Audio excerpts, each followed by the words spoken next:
After 4 straight months of fuel price cuts, South Africans are set to face increases again in July, driven by a surge in global oil prices.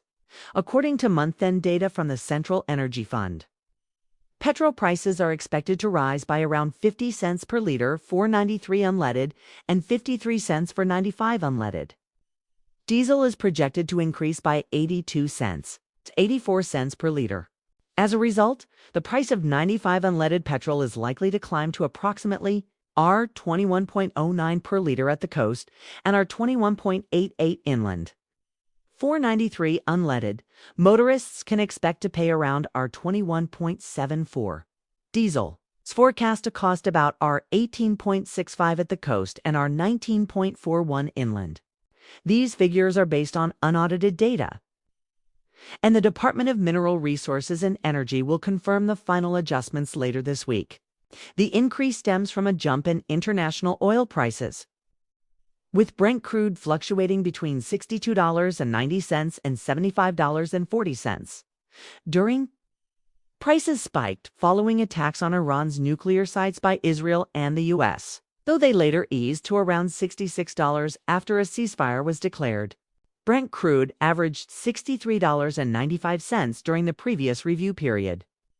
Since prices remained above that level through most of June, significant underrecoveries were recorded for both petrol and diesel. A stronger rand helped cushion the blow. Without the currency gains, petrol could have risen by as much as 68 cents and diesel by R1 per liter. The general fuel levy went up by 16 cents per liter for petrol and 15 cents for diesel, pushing the total fuel tax on petrol to R6.37 per liter. The Automobile Association has warned that relying on fuel levies to plug budget shortfalls is not sustainable, especially without full transparency on how those funds are spent.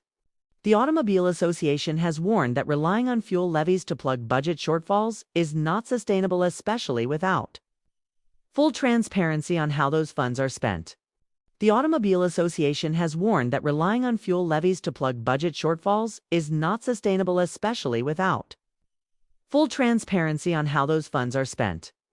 However, June's fuel price relief was dampened by an increase in fuel taxes. The rising costs are a growing concern for consumers already struggling with a high cost of living.